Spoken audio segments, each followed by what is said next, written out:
Whether it's intentional or not, comparison happens throughout all of our lives. She's prettier than me, he's more muscular than me, she's more successful, he's a great musician. Comparing ourselves to others really steals the uniqueness we are supposed to harness and embrace in ourselves.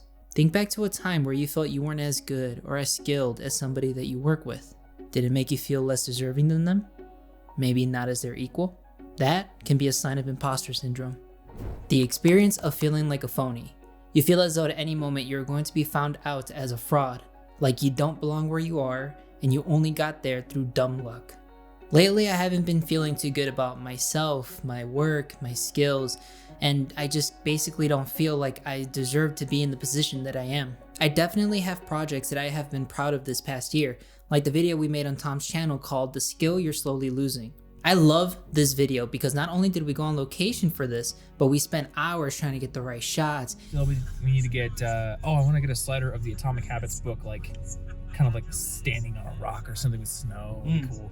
And it felt good to be able to use my other skills like cinematography, using the cameras, using the equipment. It turned out so beautiful, and I really hope that you guys can check it out. And after a while of being a video editor for a lot of YouTubers, I have met so many amazing people. Some of these people include Joey from Better Ideas, Linus from Linus Tech Tips, Charles Cornell, Captain Sinbad, Nathaniel Drew. And what makes me happy about my job of being a video editor and working alongside Thomas is the fact that I can actually meet a lot of these inspirational and creative people. They are people that I definitely take a lot of inspiration from and people that push me to want to be better. But I still sometimes cannot help to feel like, well, what really makes me to be worthy to be alongside of these people, to even be in the same room as them? Figurative room, that is. And even on days where I feel fine, my brain just wants to give me that little jolt of negativity and bring me down. And I feel that part of the reason why I feel this way is because I don't have necessarily what my peers seem to have, which is a successful YouTube channel, as well as maybe even a team alongside them. Now, I don't want to ever even copy these people. I want to take inspiration from them, but harness what I feel is me and stay true to who I am, because I feel once you start losing sight of what you want to be for the sake of gaining some type of success, it causes me to have an internal battle with myself. I just want to be me through and through, if that makes sense. When filmmakers, industrial designers, software designers, or people in any other creative profession merely cut up and reassemble what has come before, it gives the illusion of creativity, but it is craft without art. Craft is what we are expected to know. Art is the unexpected use of our craft. That's why for me, it's very important for me to take inspiration from where I personally find inspiration, put it in my own words, and give it out to you guys so you guys can gain some sort of insight from things that I personally have learned. Which is why I want to reference people like Ed Catmull, who again wrote one of my favorite books of all time, Creativity Inc., because it's him and those kind of people that are in the positions of creative I don't want to say power, but they definitely know what it's like to work in a creative field and know what it's like to work with so many people that want to be creative alongside him. Those are the people that give me inspiration because they're the kind of people I myself would want to surround myself with. But with that being said, I want to give you guys a couple tips on how I handle my own imposter syndrome and just a couple things that along the way, and even though I still kind of deal with this myself, I found some way to kind of make my mind kind of shut up in a way, and to kind of acknowledge that I do deserve to be here. Now, the first tip is kind of simple, but it's very true. You need to talk it out. And whether that be talking to a family member, one of your peers, or even just someone that kind of knows you, it doesn't have to be anyone very close to you, but being able to express how you feel is really gonna do a couple things, such as being able to actually hear your thoughts, because it's easy to get our thoughts stuck in our head, and it kind of makes sense when it's just swimming in a pool of its own negativity. But once you actually spew it out and have someone else, a third party that has no intentions of like judging, but more just listening, trying to put your own mind into their own thoughts, you're gonna realize like, wow, what I made or what I said actually doesn't make very much sense. So that's why for me, I have a best friend of mine, and she has definitely seen me throughout my creative process, almost 6 years now, maybe 5.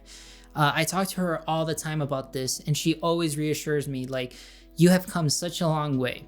And even though you sometimes now don't feel as successful as your peers, or maybe you don't feel like you belong there, no matter what, you are there for a reason. So reassure yourself that no matter what, if you talk about it with somebody, they can definitely spot some of the inconsistencies in what your mind makes you believe, and you yourself can start putting it together and realizing, yeah, it doesn't make sense. I do belong here. Write down what you feel and why you feel it. This one can even go as far as journaling, and I've actually been doing this, like, sincerely. And I've been jotting down what I feel, why I feel it, and then kind of rebuttaling, making a refute to it.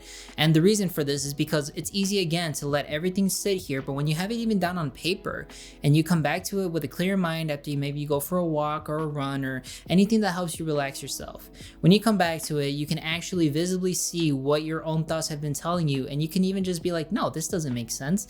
So you can even kind of like concrete yourself, make a little plan as to how you want to tackle this. And finally, go easy on yourself. This is probably the biggest thing that I have to remind myself nearly every day.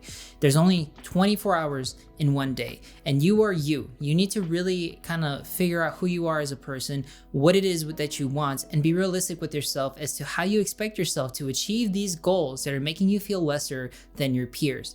And remember, everything happens in slow growth, and unless you're gonna be like the next, phenomenon that gets picked up by the algorithm and you're gonna have 1 million views overnight, that's not realistic. That is not something to expect from yourself or from the website in order for you to gain whatever success it is that you are looking for. It's okay to take days off. It's okay to go for a walk. It's even okay not to work one day. Sometimes what really matters is our mental health, because this goes a long way the healthier it is, because this is what allows us to do our creative work. This allows us to focus. And if we have a really bad mental state, it's not going to get us anywhere. So relax. Take it easy, take it day by day, make yourself little bullet points of things that are achievable throughout every single day that after a concave of events will eventually get you to where you want to be. And now look, to start wrapping things up, remind yourself that you are not alone in this feeling. I suffer from it, some of my peers have suffered from it, and some of them even still go through it to this day. But that doesn't make anything easier. What makes it easier is these techniques and these little bits of positivity that we have to encourage within ourselves every single day to get through it. And if you ever feel alone and if you ever are dealing with this, remember, I'm right there alongside you. And now if you guys need a little bit more of encouragement, here are a couple of my friends to give you a little bit of insight on how they deal with their own imposter syndrome. So a little thing on imposter syndrome for me. Fortunately, I'm now in a place where I feel it less, but I remember when my channel was initially surging, I started making these watch as one style videos, and I was starting to grow at like 3,000 or 4,000 subscribers per day. I didn't feel worthy of those views, that attention, and so I had so much anxiety about being a content creator and this feeling of not knowing if I was funny, if the next video was good, and kind of this inner awareness that the quality of my videos did not map out to the views I was getting at that time. So these days I feel imposter syndrome much less because I'm putting so much effort into quality, because I'm passionate about filmography, and so it just becomes easier. It becomes easier to focus on the video and the quality of the video. And if it gets good views these days, then I can sort of rationalize it with myself. It doesn't overwhelm me because I know how much effort I put into something. So I think the main takeaway is maybe imposter syndrome on some level. There's always a scale up where you start to feel it again, because I mean, with anything, if you are growing and developing, then getting some degree of imposter syndrome kind of makes sense. But at the same time, if you put all of your focus and energy into mastery, into actually getting good at your craft, then with time you can manage that imposter syndrome a little better.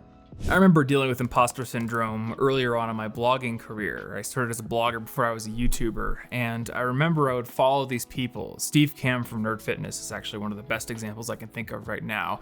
I'd follow every blog post Steve would write, and I would want to reach out. I was a blogger too. I was writing about self-improvement. Personally, I was writing about academic success, college success, so it was a little bit different out of the wheelhouse he was in.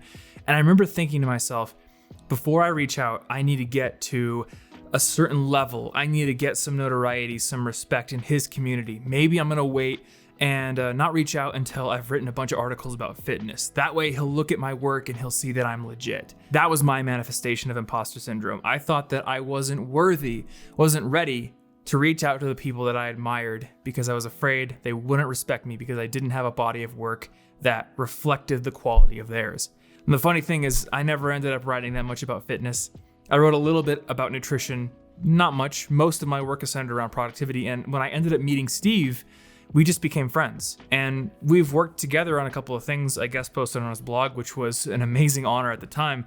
But I never had to prove myself in terms of my knowledge about fitness or a certain Twitter follower account because we ended up hitting it off as friends.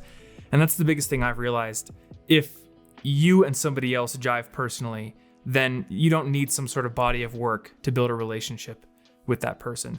The other thing that I learn as I look into the lives of other people who I admire, famous authors, famous artists, is imposter syndrome is almost a ubiquitous feeling. I've been looking into the author of Neuromancer, William Gibson. So Neuromancer, if you don't know, is the book that essentially put the cyberpunk genre on the map. Blade Runner had come out in 1982, I believe, so it was kind of up and coming, but in terms of the literary genre of cyberpunk, this is the book that put it on the map. And Time Magazine actually put this book on a list of the top 100 most influential English language novels since 1923. I think that was in 2005, so a little shy of 100 years, but still, in that amount of time, they said Neuromancer's one of the top 100. And yet, I'm reading through this interview in the Paris Review where William Gibson says, I've always had a degree of imposter syndrome about being or calling myself an artist. And there's this fascinating story. Before Neuromancer had come out, he'd write these short stories, but he'd never do anything with them. And then his friends would essentially take them and go and sell them to these little fiction anthologies or these little science fiction magazines and get him published with his name on it. But he wouldn't do it, and his friends would do it for him. He had somebody send him their own fiction for critique at one point, and instead of critiquing it, he got fed up and rewrote the story for himself, sending it back, said, hey, I hope this doesn't piss you off, but I rewrote the story. And instead of coming back offended or anything, the guy said, hey, I went and sold it with your name on it too. So he kind of expressed this sort of gratitude that people put his work out there for him because he wasn't willing to do it. And this is the guy who wrote Neuromancer. So if this guy feels imposter syndrome, if I feel imposter syndrome, then we know it's a universal human feeling. And in most cases, it's invalid. We can work past it. But alright, thank you guys for watching this video. Hopefully you guys enjoyed. And if you have anything to say, leave it down in the comment section. And remember that you are not alone. Alright guys, stay safe, stay clean, make good decisions, and I'll see you guys in the next video. Take care.